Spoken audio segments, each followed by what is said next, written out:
பரிசுத்த உன்னத திருநாமத்துக்கு மகிமை உண்டாகட்டும்.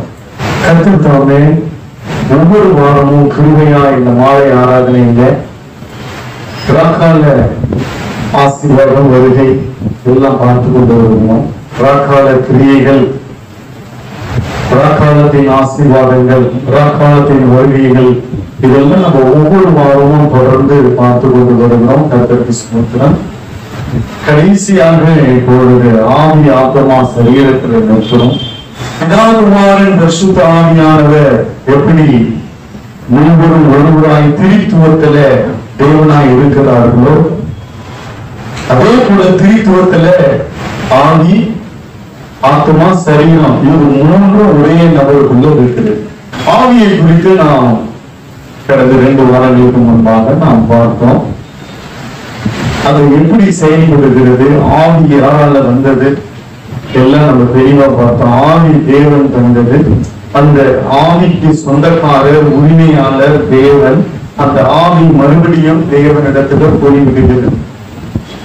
அது பூமியில இருக்கும் நாள் வரைக்கும் கர்த்தர் அனுமதிக்கிறார். அதற்கு பின்பு அது பூமியை விட்டு போகும்பொழுது அது அந்த தேவனிடத்துல அதெல்லாம் நல்லா நிறைய பார்த்துட்டோம். அடுத்து ஒரு நபருக்குள்ள ஆத்மா இப்படிதான் நம்ம அந்த 1 தெசலோனிக்கேயர் 5வது அதிகாரத்துல இருக்கிற அந்த ஒரு வசனத்தை மாத்திரம் வாசிங்க. 5:23. சமாதானத்தின் தேவன் தாமே உங்களை முற்றிலும் பரிசுத்தமாக்குவாராக. இந்த முற்றிலும் என்னன்னா ஆவியையும் ஆவியில கரைபட வாய்ப்பு உண்டு. ஆவியிலும் ஆத்மாவிலும் சரீரத்திலும் அதுதான் முற்றிலும் பரிசுத்தமாக்குவாராக. ஏதாவது ஒண்ணு விட்டா கூட ஆண்டவருடைய வருகையில ஆண்டவரை சந்திக்க முடியாது, எழும்ப முடியாது. அதுக்குதான் முற்றிலுமாக. ஏன்னா ஆவி ஆத்மா சரீரம் மூன்றுமே ஒன்றாக சரீரத்துல இந்த மாம்சத்துக்குள்ள இணைந்து இருக்கிறதை கண்டி மூன்றும் ஒவ்வொரு காரியங்களை செய்கிறது. இப்போ வாசிங்க. சமாதானத்தின் தேவன் தாமே உங்களை முற்றிலும் பரிசுத்தமாக்குவாராக. உங்கள் ஆவி ஆத்மா சரீரம் முழுவதும் நம்முடைய கர்த்தராகிய இயேசு கிறிஸ்து வரும்போது கடலை பண்ணுங்க. குற்றமற்றதாய் இருக்கும்படி காக்கப்படுவதாக. குற்றமற்றதாய் இருக்கும்படி அவர் வரும் பொழுது அந்த ஆவியிலும் ஆத்மாவிலும் சரீரத்திலும் குற்றமில்லாமல் காக்கப்படுகிற அந்த அவர்கள் தேவனுக்கு முன்பாக நிற்பார்கள், எழுப்பப்படுவார்கள். அந்த ஆத்மா இணைப்பாறுதலின் ஸ்தலத்துக்குள்ள போகும். மாம்ச சரீரம் பூமியில விதைக்கப்படும் நாட்கள் வரும். சொன்ன சரீரம் உயிரோடு மகிமையின் சரீரத்தை பெற்றுக்கொண்டு ஆவியை குறித்து பார்த்தோம். இப்போ ஆத்மாவை குறித்து நாம் பார்த்து கொண்டு வருகிறோம். போன வாரம் ஆத்மானா என்னன்னு நிறைய பேருக்கு புரியல, தெரியல. ஆத்மா என்றால் நல்ல கவனித்துக் கொள்ளுங்க. அந்த ஆத்மா என்பது உன்னுடைய சுயாதீனம், உன்னுடைய சிந்தை, உன்னுடைய உணர்வு, உன்னுடைய ஆக்டிவிட்டி, நீ செய்கிற காரியங்கள், இதுதான் அங்கே ஆத்மா என்று முழு உருவம் பெற்று வருகிறது. இருதயத்திலிருந்து தோன்றுகிற காரியங்கள், உன்னுடைய சந்தோஷம், உன்னுடைய துக்கம், உன்னுடைய காரியங்கள் எல்லாம் ஒன்று சேர்ந்ததுதான் ஆத்மா. சரீரத்தினுடைய காரியங்கள் நம்ம அடுத்த வாரத்தில் இந்த ஆத்மாவை முடிச்சுட்டு பார்ப்போம். இந்த ஆத்மாவை மீட்கும்படிதான் ஆண்டவர் இயேசு கிறிஸ்து ஆதாமுக்கு சுவாசத்தை ஊதின உடனே ஆவியின் மூலமாக ஜீவாத்மாவான். அவனுக்குள்ள ஆத்மா வந்தது, அவனுக்குள்ள சுயாதீனம் வந்தது, அவனுக்குள்ளே உணர்வுகள் வந்தது, அவனுக்குள்ளே அந்த அதாவது நினைவுகள், சிந்தைகள், எண்ணங்கள். அவன் பாருங்க, மிருகத்துக்கெல்லாம் அவன் ஆதாம் என்ன பெயரிட்டானோ அதே பேர் வைக்கப்பட்டது. அப்போ அவன் பெயரிடுகிற அளவுக்கு அவனுக்குள்ள உணர்வுகள், உணர்ச்சிகள் வந்து அவன் ஆதாம் மற்ற மிருகங்களுக்கு, மற்ற காரியங்களுக்கு எல்லாம் பெயரிடுகிறான். ஒரு ஆத்மா என்பது நல்ல விளங்கி கொள்ள வேண்டும். நம்முடைய சுய உணர்ச்சி, ஆள் தத்துவம், பர்சனாலிட்டி, நம்முடைய சுயாதீனம், இதெல்லாம் ஏதேன்ல கரைப்பட்டபடியால்தான் அதை மீட்கும்படி ஆண்டவர். ஒரு வசனம் எனக்கு வாசிங்க. லேவியராகம புஸ்தகம் 17:11. மாம்சத்தின் உயிர் இரத்தத்தில் இருக்கிறது. நான் அதை உங்களுக்கு பலிபீடத்தின் மேல் உங்கள் ஆத்துமாக்களுக்காக பாவ நிவர்த்தி செய்யும்படிக்கு கட்டளையிட்டேன். மாம்சத்தின் உயிர் ரத்தத்தில் இருக்கிறது.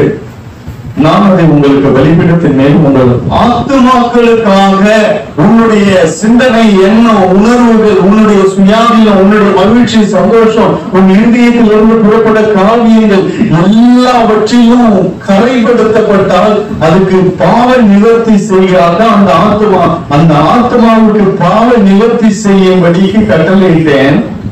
வாசிங்க. ஆத்மாவிற்காக பாவ நிவர்த்தி செய்கிறது ரத்தமே. அதுக்காகதான் ரத்தம் சிந்தி பூமியில உன்னையும் என்னையும் உன் ஆத்மாவையும் என் ஆத்மாவையும் கர்த்தர் மீட்டு இருக்கிறார். அதனாலதான் அவருக்கு ஆத்தும ரட்சகர் என்று பெயர், ஆத்தும நேசர் என்று பெயர், ஆத்தும மனவாளன் என்று பெயர், ஆத்மாவுக்கு சொந்தக்காரர் என்று பெயர். காரணம் என்னவென்றால், பலிபீடத்தின் மேல் உங்கள் ஆத்மாவுக்காக பாவ நிவர்த்தி செய்யும். அந்த பலிபீடத்துல, கல்வாரி பலிபீடத்துல ஆண்டவராகிய இயேசு பழைய ஏற்பாட்டில ஆட்ட மாட்ட குடிச்சு போய் பலிபீடத்துல தெளிச்சு பாவ நிவர்த்தி ஆத்மாவுக்காக செய்யப்பட்டது. மறுபடியும் பாவம் செஞ்சுட்டாங்க, மறுபடியும் மறுபடியும் பலி செலுத்தப்பட்டது, மறுபடியும் பாவம். ஆனால் ஒரே பலியாய் தம்முடைய சரீரத்தை கொடுத்து ஒரே தரம் வீட்டை தூங்கி நிறுத்தினார்.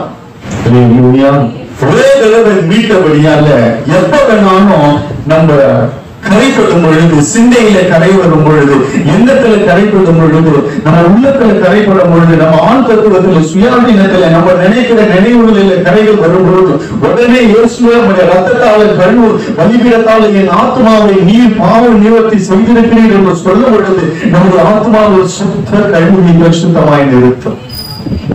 அல்லேலூயா. கர்த்தருடைய பரிசுத்த நாமத்துக்கு மகிமை உண்டாகட்டும். ஏன்னா ஆத்மாவுக்காக ரத்தம் சிந்தப்பட்டிருக்கிறது. அந்த 14 முதல் பாகத்தை மட்டும் வாசிங்க. சகல மாம்சத்திற்கும் ரத்தம் உயிராய் இருக்கிறது. ரத்தம் ஜீவனுக்கு சமானம். அந்த ஜீவனை கொடுத்து மீட்டாருன்றவே இதுதான். ஜீவனை கொடுத்து ஜீவன், அதாவது வசனம் சொல்கிற ரத்தம் ஜீவனுக்கு சமானம். அந்த ரத்தத்தை சிந்தி நம்முடைய ஆத்மாவை மீட்டு இருக்கிறார். இதுதான் இந்த ஆத்மா இளைப்பாறுதலின் ஸ்தலத்துக்கு போகிறது. அதாவது ஆவி தன்னை தந்த தேவனிடத்துக்கு திரும்பி போய் விடுகிறது.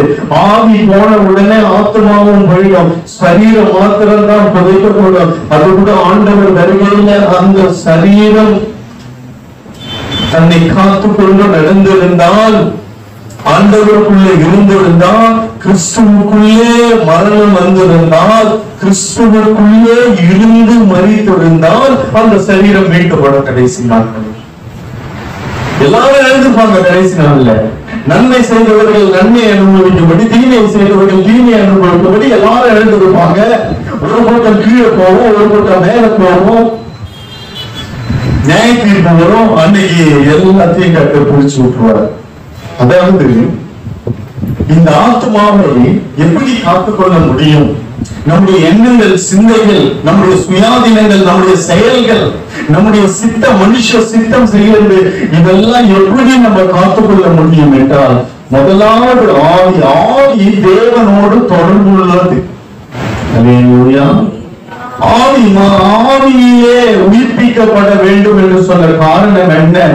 ஆவியில மரித்தவர்களாயிருக்கிற ஆவி இருக்குங்க. ஆனால் கிறிஸ்து இல்லாத, கடவுள் இல்லாத, தேவன் இல்லாத ஆவி மரித்த நிலைமைக்கு சமானம்.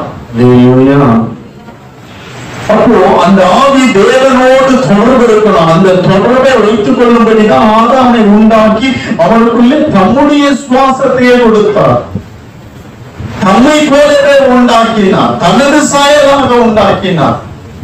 காரணம் என்ன? தேவனோடு நல்ல ஐக்கியம். ஒவ்வொரு நாளும் அப்படிதான் இருந்தது. ஒவ்வொரு வேலையும் தேவனோடு ஆதாம் சஞ்சரித்துக் கொண்டிருந்தான். அங்குதான் ஆத்துமா கரை கொடுக்கும்படி மாம்சத்தை முன்னாடி கொண்டு வரலாம். எப்பவுமே மாம்சம் ஆத்துமா சரீரம் இருந்தா நிச்சயமாய் அவர்கள் கைவிடப்படுவார்கள். ஏன்னா மாம்சம் என்ன நிறைய மாம்சத்துக்கும் ஆத்மாவுக்கும் தான் நிறைய தொடர்பு இருக்கிறது. ஆவியை தேவனோடு தொடர்புள்ளது, தேவனிடத்திலிருந்து பெற்று ஆத்மாவுக்கு கொடுக்கிறது. தேவனிடத்துல ஆவி உறவாடி தேவனுடைய பரிசுத்தம், சாட்சி, அபிஷேகம், இப்படி நிறைய காரியங்கள் இருக்கிறது. ஆவிக்குரிய அத்தனத்தையும் இந்த ஆவி பெற்று ஆத்மாவுக்கு அனுப்புகிறது. ஆத்மானா நம்முடைய சிந்தை, எண்ணங்கள், உள்ளம், இருதயம், நம்முடைய சுயாதீனம், நம்முடைய நடக்கைகள், சித்தங்கள், செய்யப்படுகிற காரியங்கள், யோசனைகள் எல்லாவற்றையும் இந்த ஆவியிலிருந்து ஆவி மனிதன் பெற்றுக்கொண்டு ஆத்மாவுக்குள்ள அனுப்புகிறார். இதெல்லாம் தான் ஆத்மா சேர்ந்தது. இந்த ஆத்மாவில பெற்றுக்கொண்ட தேவனுடைய வந்த காரியங்கள் அப்படியே சரீரத்துல பிரதிபலிக்கிறது. அப்பதான் அவன் எதிர்க்க யாரு பார்த்தாலும் சுத்தமா பார்க்கும். பொறுமையா இருந்தாலும் அது தூங்கி பேக்கெட்ல வச்சு மறைய மாட்டான். இது யாருன்னு கேட்பான். உபச்சார யோசிக்க நல்லா அனுபவிக்கக்கூடிய காரியம் என்று அவன் பேசுவான். அவன் வாய் பேசு. அவன் கண்ணு சுத்தமா இருக்கும், செவி சுத்தமா இருக்கும், வாயு சுத்தமா இருக்கும், இருதயம் சுத்தமா. இதெல்லாம் எப்படின்னா ஆவியிலிருந்து ஆத்மாவுக்குள்ள ஆத்மாவில் இருந்து பிரதிபலிப்படுத மாம்ச சரீரம்.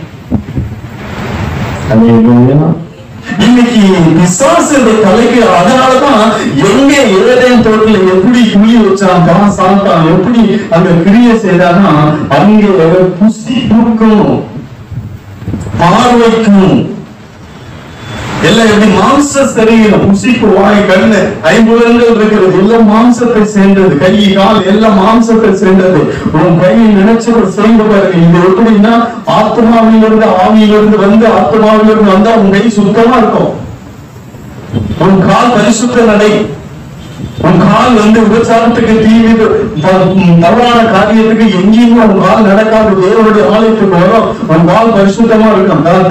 கால்கள் பரிசுத்த ஸ்தலத்திலே நிற்கிறது என்று வேதம் சொல்லுகிறது. இப்படி எல்லாமே. ஆனா இங்க தலைகீழாய் கொண்டு வரும்படி ஏதேன் தோட்டத்துல சரீரத்தை கொண்டு வந்து நிறுத்திட்டான். அவன் சரீரத்திலிருந்து பாவம் செய்து அந்த கனியை புசித்து சரீரத்துல அந்த காரியங்கள் எல்லாம் இறங்கின உடனே முதல்ல ஆவியோடு தேவன் ஆவியாக இருக்கிறார் என்று சொல்லப்பட்ட வார்த்தைப்படி தேவனோடு சஞ்சரித்துக் கொண்டிருந்த மனுஷன், தேவனோடு உறவாடி கொண்டிருந்த மனுஷன், அதன் மூலமாக ஆத்மா சுத்தமா இருந்தது. அவன் என்ன நினைக்கிறானோ அதெல்லாம் செஞ்சான். அவர் மிருகத்துக்கெல்லாம் பேரிட்டான். எல்லாம் பண்பெடுத்து கொண்டிருந்தான். எல்லாம் கரெக்டா நடந்தது. அதன் மூலமா சரீரத்துக்குள்ளது வந்த காரியங்கள் எல்லாம் கரெக்டா இருந்தது. எப்போ சரீரம் முன்னாடி வந்ததோ அவனுடைய ஆத்மா கெட ஆரம்பித்தது. ஆத்மா கெட ஆரம்பித்த உடனே அவனுடைய ஆவி தேவனோடு உள்ள தொடர்பை துண்டித்து விட்டது. அந்த கனியை வாங்கி பார்த்து புசித்து பார்வைக்கு இன்பமும் புசிப்புக்கு நல்லதுமா இருக்க இனிமையா இருக்குன்னு சொல்லி எடுத்து புசிச்சுட்டா தேவன் விளக்கினதே. அந்த சுயாதீனத்தை கொடுத்தாரே, அந்த சுயாதீனம் அவன் தெரிந்து கொள்ளுதல் இருக்கு பாருங்க. அதான் ஆத்மா. நீ எதை தெரிந்து கொள்றாயோ அதான் ஆத்மா. ஆவியிலிருந்து உன் ஆத்மா தெரிந்து கொள்ளும் என்றால் அது ஆசீர்வாதமா இருக்கும். அது ஜீவ விருட்சத்தின் கனியா இருக்கும். நீ கைய வைக்கிறது ஆவியிலிருந்து வராம மாம்சத்திலிருந்து வந்ததுன்னா அது நன்மை தீமை அறியத்தக்க கனியா இருக்கும். உன்னை பாதாளத்துக்கு தள்ளக்கூடிய, அழிவுக்கு கொண்டு போகக்கூடிய கனியா இருக்கும். ஆவியிலிருந்து வந்ததுன்னா இவன் ஜீவ விருட்சத்தின் கனியில கையை வச்சிருப்பான். நான் சொல்றது உங்களுக்கு அண்டர்ஸ்டாண்ட் ஆகுதா? நான் வேகமா போறேன்னா புரியுதுங்களா? சத்தியம் நல்ல புரியல உங்களுக்கு கவனிங்க. கொஞ்சம் அது புரியலன்னா டக்குனு இது என்னன்னு சொல்லி கேளுங்க, பரவாயில்ல, நான் சொல்றேன், எக்ஸ்பிளைன் பண்ணுறேன். ஏன்னா இந்த சத்தியம் நிறைய பேர் அறியறதில்லை, தெரியறதில்லை, புரியறதில்லை. அதனால மனம் போன போக்குல வாழ்ந்துட்டு கடைசி நாட்கள் கைவிடப்பட்டவர்களாய் கர்த்தர் இல்லாத ஒரு வாழ்க்கை வாழ்ந்து நானும் சபைக்கு போறேன், சர்ச்சுக்கு போறேன், எல்லாம் பண்றேன், எல்லாம் இருக்கிறேன்னு சொல்லி ஆனா கடைசியில பார்த்தா அவங்க பரவத்தில் இருக்க முடியாது. இந்த சத்தியத்தை விலகி கொள்ளல. இதுக்குதான் இதை மீட்டெடுக்கும்படி அதுக்கப்புறம் பழைய ஏற்பாட்டுல பலி செலுத்தப்பட்டு ஆத்மாவுக்கு அந்த ரத்தம் சிந்தப்பட்டு நிவர்த்தி செய்யப்பட்டது.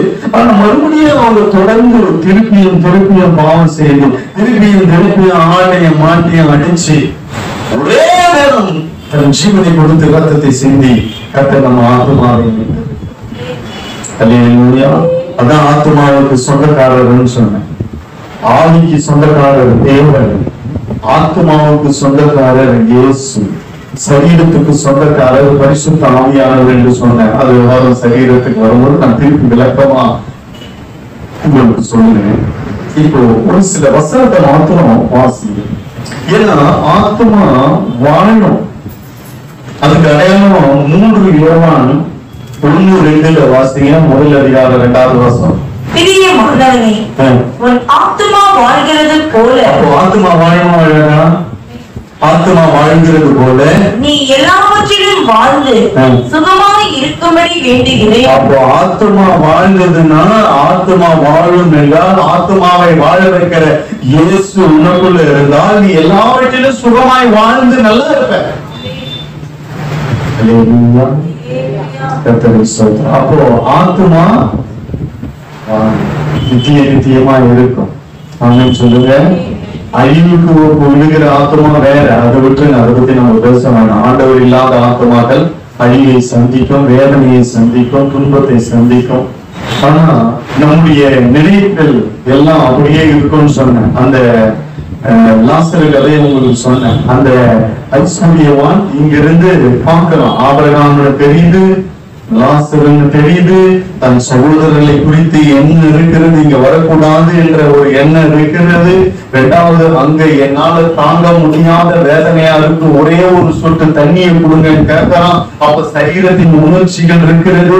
இதெல்லாம் தான் ஆத்மா, இதெல்லாம் தான் வேதனை கூடும். அந்த வேதனை நிறைந்த இடத்துக்கு போகக்கூடாது, அந்த ஐஸ்வர்யவான் போன இடத்துக்கு போகக்கூடாது என்று சொல்லிதான் ஆண்டவர் தம் ரத்தத்தை சிந்தி அவர் உன்னை, உன் ஆத்மாவை மீட்டெடுத்திருக்கிறார். அல்லேலூயா. அது அழியாது. அந்த எண்ணங்கள், நினைவுகள், உன் சித்தம், சுய சித்தம், உன்னுடைய காரியங்கள், சுயாதீனம் எல்லாமே எதுவுமே அழியாது. அது ஆண்டவரை ஏற்றுக்கொண்டிருந்தால் உன் எண்ணத்துல, உன் சிந்தையில, உன்னுடைய இருதயத்துல, உன்னுடைய ஆள் தத்துவத்துல, உன்னுடைய பர்சனாலிட்டியில, உன்னுடைய எல்லா காரியங்களும் இயேசு இருப்பார் என்றால், உனக்கு ஒரு மரணம் வரும் என்றால் நீ இளைப்பாறுதலின் ஸ்தலத்துக்குள்ள போவாய். கடைசி நேரத்துல அந்த திருடன் அதுதான் மாறின. ஆத்மாவிலே மீட்பு வந்தது அவனுக்கு. அல்லேலூயா, அல்லேலூயா. சரீரம் ஒரு நாள் வரும், அன்னைக்கு கர்த்தர் மீட்டெடுப்பாரு ஆண்டவர் இருந்தார். ஆனா அந்த கடைசி நேரத்துல மரண தருவாயில அவனுடைய எண்ணம், சிந்தை, உள்ள எல்லாம் மன்னிப்பை பெற்றுக்கொண்டு, ஆத்மாவிலே ஒரு மன்னிப்பை பெற்றுக்கொண்டு, நமக்கு ஒரு ராஜ்யம் இருக்கிறது, அந்த ராஜ்யம் வரும்போது என்ன நினைச்சுக்கீங்க என்று சொல்லக்கூடிய எண்ணம் அவனுக்குள்ள வந்தது இல்லை. அதான் ஆத்மா. அந்த ஏவுதல் இருந்தது பாருங்க. இயேசுவை குறித்து கடைசி நொடி நேரத்துல ஒரு வெளிப்பாடு பெற்ற ஒரு மனுஷன். இன்னைக்கு நீ என்னோட பரதேசில் இருப்பாய் என்று சொன்னால் அந்த ஆத்மாவை குறித்து பேச. அல்லேலூயா. அதுதான் ஒரு மரணம் வரும் பொழுது அந்த எண்ணத்துல, உன் சிந்தையில இன்னைக்கு அசுத்தம், எவ்வளவு அசுத்தமான காரியம். உன் எண்ணெல்லாம் ஆண்டவரோட இல்லையே. உன் எண்ணத்துல எவ்வளவு தவறான எண்ணங்கள், எவ்வளவு எண்ணங்கள், உன் இருதயத்திலிருந்து எவ்வளவு காரியங்கள் புறப்படுகிறது. நீ என்ன செய்ய சித்தம் கொண்டு இருக்கிற, நீ என்ன செய்ய போற, அதெல்லாம் தான் இயேசு இல்லைன்னா இந்த காரியத்துல நான் சொல்ல பாருங்க. அந்த நினைவு, எண்ணம், சிந்தை, நம்முடைய யூதெல்லாம், நம்முடைய காரியங்கள் எல்லாம் அந்த உள்ளடக்கிய காரியங்கள் தான் ஆத்மா. இதுல இயேசு இல்லாததான் நம்ம நினைச்சதை செய்யறோமே. ஆத்மா என்ன நினைச்சு என்ன செய்யணும், ஆண்டவரை நினைக்கிறோம். நம்முடைய நினைவுகள் ஆண்டவருக்குள்ள இருந்தா, நம்முடைய எண்ணங்கள், சிந்தைகள், நம்முடைய பர்சனாலிட்டி, நம்ம என்ன செய்ய போகிறோம், நம்முடைய காரியங்களை எல்லாம் அந்த தூக்கப்படுறமே, அதுவும் ஆத்மாவும். அல்லேலூயா. இதுலெல்லாம் ஆண்டவர் இருந்தா மரணம் வரும் என்றால் ஆவி ஆத்மாவும் ரெண்டும் ஒன்னா போயிடும். ஏன்னா ரெண்டும் ஒன்னாதான் அங்க படைச்சாரு.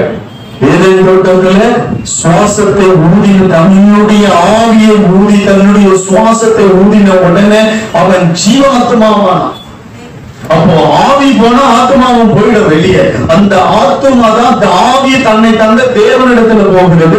இந்த ஆத்மாக்கள் எங்க போகிறதுன்னா ஆண்டவரே அந்த ஆத்மாவுக்கு ஆத்மான நான் சொன்ன பாருங்க, உன் எண்ணம், உன் சிந்தை, உன்னுடைய கஷ்டாலுக்கு, உன்னுடைய சுயாதீனம், நீ செய்ய போகிற காரியம், உன் இறுதியிலிருந்து புறப்படுகிற காரியங்கள் எல்லாவற்றிலும் இயேசு இருந்தா அது இளைப்பாறுதலின் ஸ்தலத்துக்குள்ள போகும்.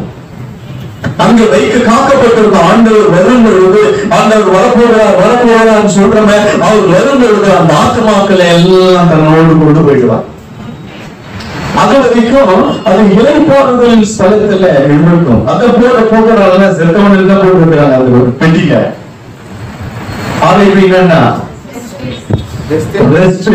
யாரும் எழுப்ப முடியாத இடத்துல போய் ரெஸ்ட். அல்லேலூயா. கர்த்தருடைய பரிசுத்த நாமத்துக்கு மகிமை உண்டாம். அது சரீரம். ஆக்சுவலி அது ஆத்மாவுக்கு தான் அது சொல்றது. Rest in peace. ஆத்மா இளைப்பாறுதலின் ஸ்தலத்திலே காத்து கொண்டிருக்கும் ஆண்டவருடைய வருகைக்காக. ஆண்டவர் வந்த உடனே இந்த ஆத்மாக்கள் எல்லாம் அவரோடு கூட போயிடும். அல்லேலூயா. ஆண்டவர் இருந்து மரித்திருந்தா சரீரத்துக்கு ஒரு மீட்பு. அந்த சரீரத்துல அழிந்து போகக்கூடிய சரீரத்துல உன்னுடைய மகிமையின் அந்த மகிமையாய் மாற்றப்பட்ட உன்னுடைய ஆத்மா அந்த சரீரத்துக்குள்ள இறங்கி அப்படியே நீ தேவனோடு கூட மேல போயிடுது. கல்லறைகள் எல்லாம் திறக்கப்படுறாங்க. கல்லறையில வெறும் எலும்பு இருக்கு. எலும்பு கூட அது கூட ஒளி கருகி போயிடுச்சுன்னா கூட ஆண்டவர் அதை உயிரோடு மறுபடியும் அவர் வரும் பொழுது எழுப்பார். அது தன் எலும்புகள் அந்த தன் சரீரத்தில் இணைந்து கொள்ளும். குப்பமாய் கிடக்குது. எசைகள் சொல்றாங்க, எலும்புகளின் பள்ளத்தாக்கு குப்பமாய் போட்டவர். எவந்து எந்த கால் எலும்பு, எந்த கையெலும்பு, எந்த மண்டை எலும்புன்னு தெரியாது. மண்டை உடல் தெரியுமா? கும்பலாட்டா போட்டு வச்சா. ஆனா அது தன் சரீரத்தோடு இணைந்து தேவ மகிமை.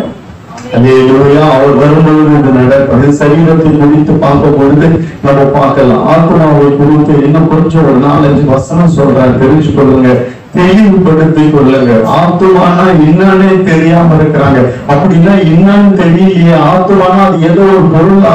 இல்ல நிறைய பேர் இருதயத்தை சுற்றி காட்டுறாங்க. இருதயம் தான் ஆத்மான்றாங்க. ஆனா இருதயத்திலிருந்து புறப்படுகிற காரியங்கள் ஆத்மாவை சேர்ந்த சிந்திக்கிற சிந்தை, மனசு.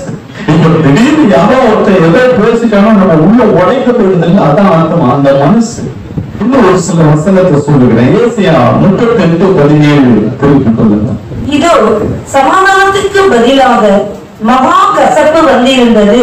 தேவரீரோ என் ஆத்துமாவை நேசித்து அழிவின் குளிக்க விளக்கினேன். என் பாவங்களை எல்லாம் ஒரு முதுகுக்கு பின்னாக எரிந்து விட்டேன். அந்த வசனம் உன் ஆத்துமாவின் மீட்பை குறித்து சொல்லுது.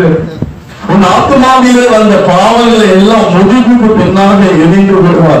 என் ஆத்மாவை நேசித்து அழிவின் குளிக்க விளக்கினேன். அப்ப ஆத்மாவில ஆண்டவர் இல்ல. உன் எண்ணத்துல, உன் சிந்தையில, உன் நடைமுறை பாவனையில, உன்னுடைய காரியங்களில, உன்னுடைய பர்சனாலிட்டியில, உன்னுடைய சுய சித்தத்துல என்ன செய்ய போறதுல, உன்னுடைய சந்தோஷத்துல இன்னைக்கு சந்தோஷமும் ஆத்மா தான். ஆனா சந்தோஷம் இயேசுக்குள்ள இருக்கா? இன்னைக்கு டெய்லி குடிக்கலாம், குடிச்சாதான் சந்தோஷம்ன்றான்.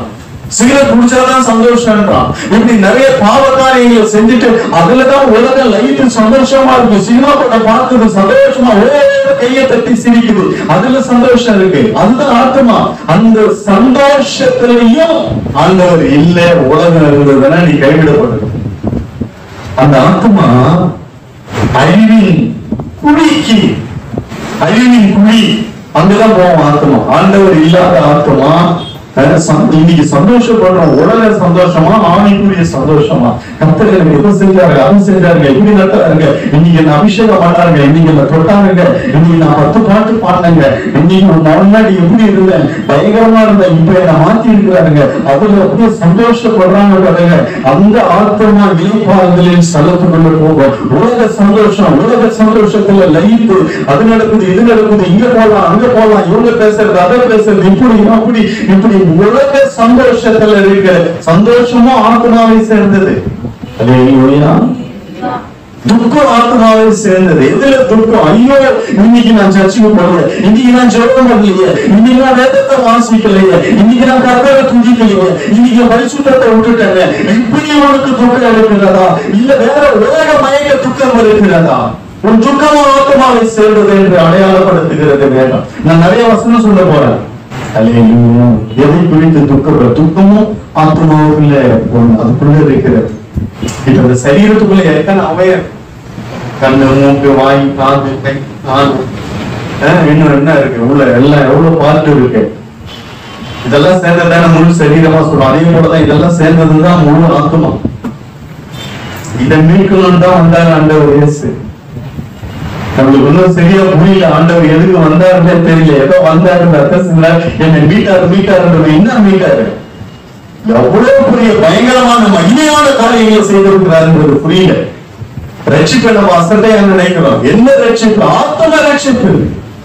உன் என்ன நிலையில ரட்சிப்பு? உன் சிந்தையில ரட்சிப்பு, உன் இதயத்துல ரட்சிப்பு, உன்னுடைய ஆழ்த்தத்துவம், சுயசித்தம், உன்னுடைய துக்கம், சந்தோஷம், இதெல்லாம் உலகத்துல இருந்து மீட்டெடுக்கும்படி ரட்சிப்பு.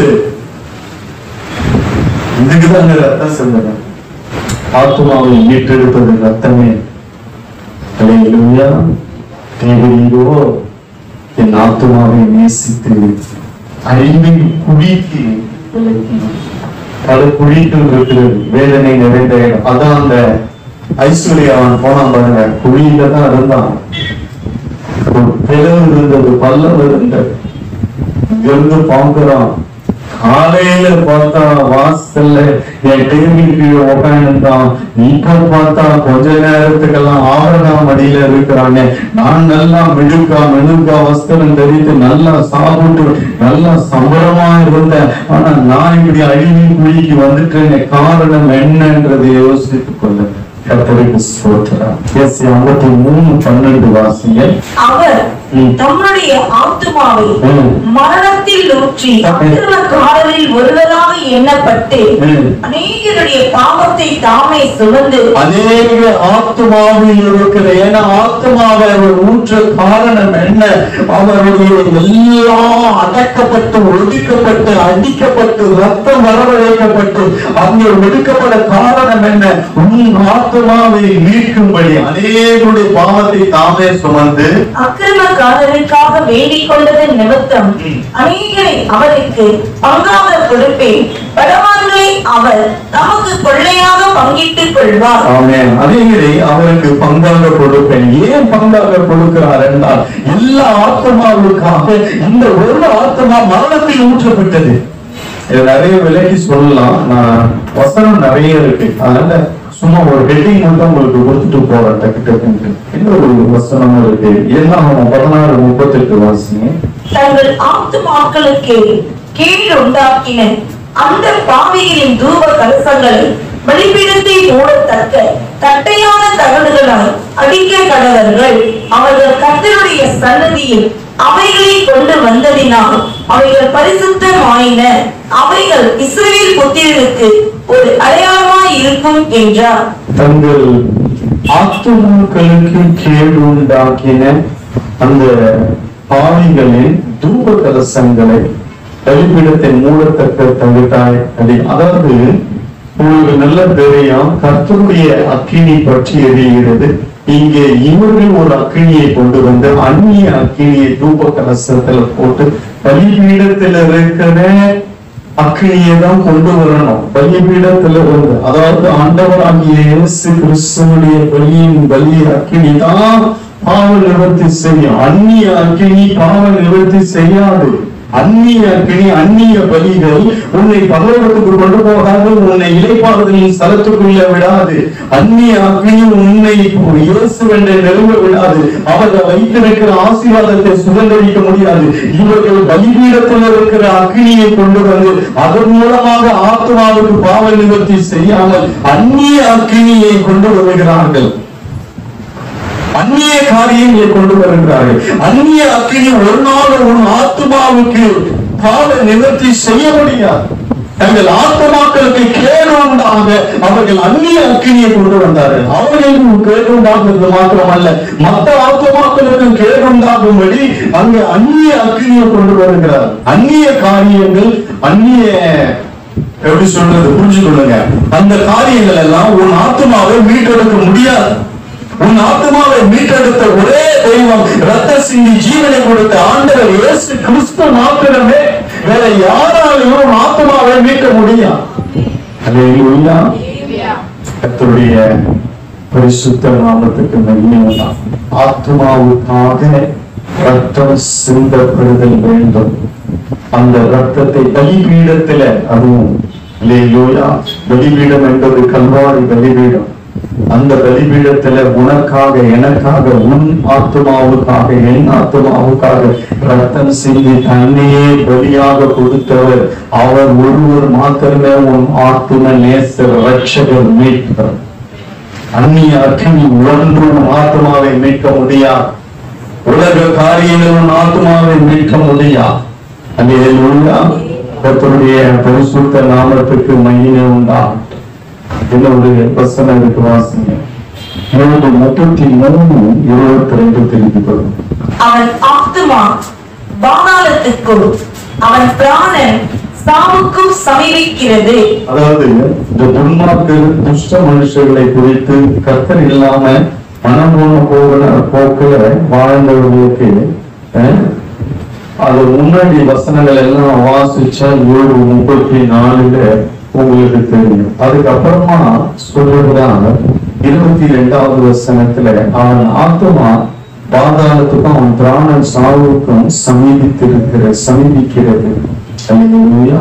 பிராணன் சாவுக்கும் பாதாளத்து, ஆத்மா பாதாளத்துக்கு. நான் எதுக்கு அடையாளப்படுத்துகிறேன் என்றால் கவனிங்க, அது எப்படியோ இருக்கட்டும், ஆனா ஆத்மா பாதாளத்துக்கு போகுதுன்றது இங்க எழுதப்பட்டிருக்கு. அப்படிதானே போட்டிருக்கு, வாசிங்க. அவன் ஆத்மா பாதாளத்துக்கு போதும், வேற எந்த விஷயமும் தேவையில்லை. முன்னாடி பின்னாடி வாசிங்க, புரியும் உங்களுக்கு. இருந்தாலும் நான் சொல்ல வர்றது என்னன்னா, பின் பண்ண வர்றது நான் உங்களுக்கு ஆத்மா பாதாளத்துக்கு போகும். அந்த போறதை மீட்பதற்கு தான் இயேசு வந்தார். உன் எண்ணங்கள், உன் சிந்தனை, உன்னுடைய நடக்கைகள், உன்னுடைய காரியங்கள் எல்லாம் இந்த ஆத்மா கரெக்டா இருக்கணும்னா, ஆவி மனுஷன் சரியா இருந்தாதான் இந்த ஆத்மா கரெக்டா இருக்க முடியும். உன் ஆவி தேவனோடு இணைந்து வைக்க வேண்டும். ஆவியை தந்த தேவன், நான் முன்னாடியே சொன்னார், தேவன் இல்லாம, அதாவது மண்ணில இருந்து எல்லாம் உண்டாக்குனார். உங்களுக்கு போன வாரம் சொன்ன என்னென்ன உண்டாக்குனாரோ அதெல்லாம் மண்ணை பார்த்து பேசினாரு. வரத்தை பார்த்து அதை பார்த்து பேசல, மண்ணை பார்த்து பேசினாரு. மண்ணில உருவாச்சு. அந்த மண் இல்லாம எந்த செடி கொடி மரங்கள் ஒன்றுமே இருக்க முடியாது. அது கொடுங்கன்னா மண்ணை விட்டு எடுத்துட்டா போச்சு. மண் இருக்கிற வரைக்கும் தான் அதுக்குள்ள ஜீவன். மண்ணை விட்டு குடிக்கி தூக்கி போட்டு பாருங்க, 2 நாள்ல வாங்கி அதையும் போயிடும். திருப்பி வச்சாலும் வராது. ஒருவேளை திருப்பி வச்சாலும் மண்ணுக்குள்ள போனாதான் அது திருப்பி வளர ஆரம்பிக்கும். அதே மாதிரி கடல்ல இருக்கிற மச்சங்கள் கடலை பார்த்து பேசினாரு, கடலை உருவாக்குனாரு. இப்ப கடல்ல இருக்கிற ஜீவ சங்கங்களை தூக்கி வெளியே போட்டீங்கன்னா கடல் தான் ஆதாரம். கடலை விட்டு வெளியே வந்தா அது மறிச்சிடும். அப்ப அந்த தண்ணி இல்லாம அதாக முடியாது. அதே போலதான் உண்டாக்கின தேவன் இல்லாம நம்ம ஒண்ணும் பண்ண முடியாது. தேவன் இல்லாம வருவோம் என்றால் ஆவிக்குரிய மரணத்தோடு தான் இந்த பூமியில வாழ முடியும். அப்படிதான் மரித்தே பிறக்கிறாங்க. ஆவியில, ஆத்மாவில, சரீரம் மாத்திரம்தான் இருக்கு. ஆவி கொடுக்கிறார், ஆனா ஆவியில ஆண்டவரில் தேவன் இல்லாத ஜனங்கள் இருக்கிறாங்க, இன்னைக்கு இருக்கிறாங்க. அதுதான் ரட்சிப்பை கொண்டு வருகிறது. அவர்களுக்கு சுவிசேஷத்தை அறிவித்து அந்த ஆவியிலும் ஆத்மாவிலும் மீட்பை கொடுக்கப்பட்டா இயேசு ரத்தம் சிந்தினார் என்று சொல்லி அவர்களை ரட்சிப்புகளை கொண்டு வருகிறது. ஆவி மீட்பிக்கப்படுகிறது. ஒரு ஜனத்தினாலும் ஆவியினாலும் பெறவாவிட்டால் தேவனுடைய ராஜ்யத்தை சுதந்திரிக்கும் ஆவியில பிறக்கணும். ஆவியில பிறக்கிறது, அதான் மரித்த பிறக்கிறது. ஆவி இருக்கு, ஆனா மரித்து போன ஆவிக்குரிய மரணத்தை சொல்லுங்க, உலக பிரகாரம் அல்ல. அப்போ ஆத்மா பாதாளத்துக்கு போகுது. ஆண்டவர் இல்லைன்னா 28 வருஷம் என் ஆத்மா படு குழியில் இறங்காதபடி அவர் அதை ரட்சிப்பார். ஆகையால் என் பிராணன் வெளிச்சத்தை காணும் என்று சொல்லுவான். என் ஜீவன், பிராணன் ஜீவன் வெளிச்சத்தை காணும் என்று, அதான் நித்தியத்தை காணும் என்று அவர் சொல்லுவார். என் ஆத்மா படுகொலியில் இறங்காதபடி, ஆண்டவர் இல்லைன்னா இறங்கும்னு அர்த்தம். அதுக்கு நிறைய பாத்திரங்கள் இருக்கு. உதாரணக்கான நேரங்கள்ல நான் வசனத்தை மாத்திரம் சொல்றேன். அடுத்த வாரம் கத்த விசுத்தமான நான் உதாரணத்தோடு அந்த பாத்திரங்களோடு கதாபாத்திரங்களோடு கொண்டு வரும்போது உங்களுக்கு இன்னும் தெளிவாயிடும். ஐயோ நம்ம இவ்வளவு நாள் இப்படி விட்டுட்டோமே, டப்புனி நீ கேட்டார்னா பொட்டுன்னு நம்ம படுகொலிக்கு போயிடுமேன்ற ஒரு எண்ணம் வந்துடும் நம்மளுக்கு. டக்குன்னு நம்ம எண்ணம், சிந்தை, உள்ள இருதயம், நம்முடைய சுயாதீனம், நம்முடைய துக்கம், சந்தோஷம் எல்லாத்தையும் கரெக்ட் பண்ணிடும். இதான் ஆத்மா. இந்த ஆத்மா படுகொலியில் இறங்காதபடி அவர் அதை ரட்சிப்பார். யாரு அவரு? அவர்தான் இயேசு. அல்லேலூயா. இவன் யாரும் ரட்சிக்க முடியாது. உன் ஆத்மாவை எந்த எப்பேற்பட்ட காரியமோ ரட்சிக்க உலகத்துல 1000 இருக்கலாம், 1000 காரியம் வந்தாலும் உன் ஆத்மாவை மீட்க ஒருவர் இயேசு மாத்திரம்தான்.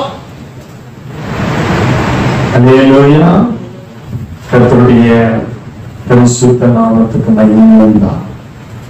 என் ஆத்மா படுகொலியில் இறங்காதபடி அவர் அதை ரட்சிப்பார். ஆகையால் என் பிராணன் வெளிச்சத்தை காணும் என்று சொன்னார். உன் ஜீவன் வெளிச்சத்தை காணணும். அதுக்கு உன் ஆத்மா படுகொலியில் இருக்கக்கூடாது. ஆண்டவருடைய இளைப்பாறுதலின் ஸ்தலத்துக்கு போகணும். அங்க வந்து ஆண்டவர் வருகையில அப்படியே நம்ம ஆண்டவரோடு மேல போயிடும். அல்லேலூயா. அதுதான் இளைப்பாறுதலின் ஸ்தலத்துல 1000 லட்சமான ஆத்துமாக்கள் இளைப்பாரி கொண்டு இருக்கிறது. அங்க யாரும் எந்த டிஸ்டர்பும் இல்லாம, எந்த இடையூறும் இல்லாம, எண்ணத்துல, சிந்தையில, உள்ளத்துல, இருதயத்துல, மற்ற காரியத்துல, நினைவுகள் இல்லை, எதுவுமே டிஸ்டர்ப் இல்லாம அது இளைப்பாறுதலின் ஸ்தலம் அப்படின்னு ஒரு இடத்தை வச்சிருக்கிறார் ஆண்டவர். ஆத்துமாக்கள் எங்கள் ஆண்டவரோடு இருந்த ஆத்துமாக்கள் மாத்திரம்தான். எண்ணத்துல, நினைவுல, சிந்தையில, உன்னுடைய ஆழ்த்தத்துவத்துல, உன்னுடைய குணாதிசயத்துல, உன்னுடைய பண்புகள் எல்லாவற்றிலும் ஆண்டவர் இருப்பார் என்றால் மாத்திரமே நீ இளைப்பாறுதலின் ஸ்தலத்துக்கு போக முடியும். வெறும் ஆண்டவரை வெற்றி ரட்சிப்பை பெற்றுவிடும் சொல்லி உன் நினைவுகள் சரியில்லை, எண்ணங்கள் சரியில்லை, உன்னுடைய கிரியைகள் சரியில்லை, உன்னுடைய காரியங்கள் சரியில்லைன்னா நிச்சயமாய் நீ இளைப்பாறுதலின் ஸ்தலத்துக்கு போக முடியாது. வேத சத்தியத்தை அறிந்து கொள்ளுங்க. ரட்சிப்பை பெற்றுக்கொண்ட அப்படின்னா உன் சிந்த அசுத்தமா இருந்தா எப்படி போக முடியும்? உன் ஆத்மா, உன் எண்ணம் அசுத்தமா இருந்தா எப்படி போக முடியும்? உன்னுடைய காரியங்கள் மற்றவர்களை குறித்து, உன்னுடைய உலகத்தை குறித்து, சபையை குறித்து, ஊழியர்களை குறித்து எப்படி இருக்கிறது உன்னுடைய காரியம்? எவ்வளவு பெரிய பார்க்கலாம், அவங்க பார்க்கலாம்டாங்க, இங்க பேசுறது, அங்க பேசுறது, இதெல்லாம் என்ன? மற்றவங்களுக்கு பேசுறது, இவங்க எப்படி பண்றாங்க, அப்படி பண்றாங்கன்றது, இதெல்லாம் என்ன? தன் பரிசுத்தத்தை காக்காம சாட்சி எழுதுறது என்ன? இதெல்லாம் இளைப்பாறுதலின் ஸ்தலத்துக்கு போக முடியாது. ஐஸ்வர்யவான் போன இடத்துக்கு தான் போக முடியும். இல்லையா? அங்கதான் போனோம். ஆத்மாவிலே மீட்பு வேண்டும். ஆத்மானா என்னன்னு தெரிஞ்சு கொள்ளுங்க. அதுக்காக ஒரு கிரயம் வைக்கப்பட்டு செலுத்தப்பட்டு இருக்கிறது. ஆத்மா படுகொலியை இறங்காதபடி அவர் அதை ரட்சிப்பார். அல்லேலூயா. எல்லாருக்கும் தெரியும், பரிசுத்தவான்களுக்கும் தெரியும், ஆவி கர்த்தர் தந்தது திருப்பி அவர்கிட்டயே போயிடான்ட்டு தெரியும். ஆத்மாதான் ரொம்ப முக்கியம். சரீரம் என்ன பண்ணாலும் சரி, அது மண்ணுக்கு தான் போகணும். மண்ணால் உண்டாக்கப்பட்டா மறுபடியும் மண்ணுக்கு திரும்புவேன். உங்க சரீரத்தை குறித்து பார்ப்போம். அப்போ தெரியும் உங்களுக்கு நான் என்னென்ன சொல்றேன். சரீரம் ஐயோ பூமியில வாழற வரைக்கும் தான் இந்த சரீரத்துல மேக்கப்பு, சென்ட், அது பவுடர், மை எல்லாம் சொத்த கொண்டு அதுல இருக்குது பாருங்க வேதனை, அதுல பூ அடிக்கிறது, இதெல்லாம் நான் சொல்ல போறேன். கவனிங்க. அந்த மாம்சத்தை பரிசுத்த அலங்காரத்தோடு காத்துக்கொள்ளணும். அல்லேலூயா. மண்ணுக்கு போகிற சரீரம் புழுக்கள் நிறைய இருக்கு. உனக்காக எத்தனை 1000 புழுக்கள் ஆயுதமாக்கப்பட்டு குழியில இருக்குன்னு தெரியல, பச்சவனும் தெரியும். சரி, அது மாம்சத்தை குறிச்சு பார்க்கும்பொழுது பார்க்கலாம். கவனிங்க. இந்த ஆத்மாவை குறிச்சு இல்ல விலகி கொள்ளாங்க. இல்ல ஒரு 2 வசனத்தை சொல்லிட்டு நான் முடிச்சிருக்கேன். 15-20 வசனம் இருக்கு. சங்கீதம் 16:10 வாசிங்க. என் ஆத்மாவை பாதாளத்தில் விடி, உம்முடைய பரிசுத்த வானை அழிவை காண ஒட்டி. அல்லேலூயா. இது அப்போஸ்தலர் 13:35 சொல்லப்பட்டிருக்கிறது. அதை திருப்பி வாசிங்க. அப்போஸ்தலர் 13:35 வாசிங்க. அன்றியும் உம்முடைய பரிசுத்தர் அழிவை காண ஒட்டி என்று வேறொரு சங்கீதத்தில் சொல்லி இருக்கிறது. அதான் இந்த சங்கீதம் 16வது சங்கீதம் 35. அப்போஸ்தலர் 35 அது கீழே இன்னொரு வசனம் கூட இருக்கும்.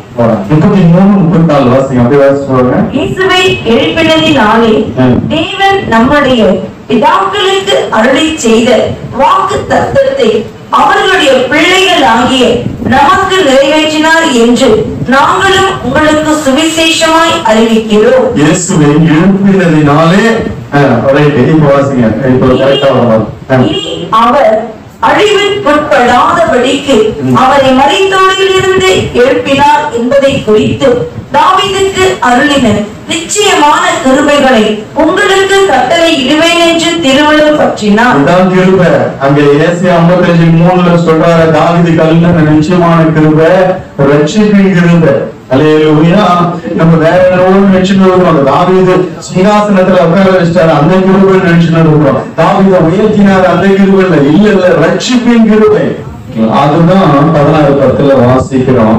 என்ன சொல்றாருன்னா, இது இன்னொரு வசனம் இருக்கு, நான் அப்புறம் தேடி எடுத்துட்டு வரேன். என் ஆத்துமாவை பாதாளத்தில் விடு, ஒரு பரிசுத்தவானை அழிவைக்கான். என் ஆத்துமாவை பாதாளத்தில் விடு.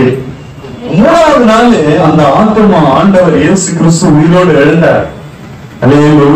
அந்த பாதாளத்துல அந்த கல்லறையில அப்படியே விடல, அந்த ஆத்மாவை உயிரோடு எழுப்பினதால முதல் உயிரோடு எழுப்பப்பட்ட ஆண்டவர் இயேசு கிறிஸ்து நமக்கு முன்னடையாளமா இருக்கிறார் என்று பொருள் சொல்லப்பட்டிருக்கு. ஒரு நாள் வரும் நம்மையும் உயிரோடு எழுப்புவார் ஆண்டவர் இயேசு. அதுக்கு முன்னடையாளமாக முதலாவது எழுப்பினர் ஆண்டவர் இயேசு. ஆத்மாவை அங்க விடல, எல்லா இடத்துமே 2 பேர் அடைச்சு வச்சாங்க. ஆனாலும் ஆத்மா அங்க இல்லை. சொல்லிட்டாரு, இன்னைக்கு நீ என்னோட கூட பரதேசில சரீரம் கொண்டு போகப்பட்டது, ஆத்மாவை பாதாளத்துல விடவே இல்லை. அந்த ஐஸ்வர்யவானை விட்டது போல அந்த போய் எதுவும் பண்றதுக்கு அங்க பேசுறதுக்கு இல்லை, அந்த இடத்துல விடவே இல்லை. தேவன் அங்கிருந்து மீட்டு எடுத்து விட்டார். அதே போலதான் நமக்கு நாள் வரும், அன்னைக்கு போகும்பொழுது நம்முடைய ஆத்மா எங்க போகிறது?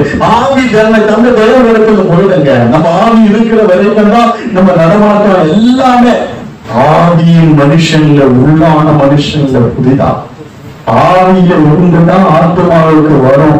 அந்த ஆவி தேவரோடு சஞ்சரித்தால் மட்டுமே அங்கிருந்து பெற்றுக்கொண்டு அது ஆத்மாவுக்கு வரும். நீ சரீரத்தை முதன்மையா வச்ச, சரீரத்தை முன்னாடி வச்சுனா சரீரத்துல என்னெல்லாம் ஆகுறியோ, என்னெல்லாம் செய்யறியோ, என்னென்ன கிரியை சரீரத்தின் கிரியையோ அப்படியே அடுத்து இருக்கிற ஆத்மாவுக்கு வரும். ஆனா ஆவியை வச்சுனா அடுத்து இருக்கிற ஆத்மா நடுவில் இருக்கு. ஆனா சரீரத்தோட நிறைய தொடர்புல இருக்கிறது, சரீரத்துக்குள்ள இணைந்து இருக்கிறது இந்த ஆத்மாலாம். ஆனா ஆவி என்பது தேவனோடு ஒப்புரவாகி ஒரே இதுவா இருக்கிறது. அந்த ஆவியில தேவனுடைய ஆவியிலிருந்து வருகிற ஆசீர்வாதங்களை அப்படியே ஆத்மா பெற்றுக் கொள்ளுகிறது. அதன் மூலமாக தான் சரீரம் பிரதிபலிக்கிறது. அசைக்க முடியல, யோசிப்பு அசைக்க முடியல, தானியில அசைக்க முடியல. காரணம் என்ன?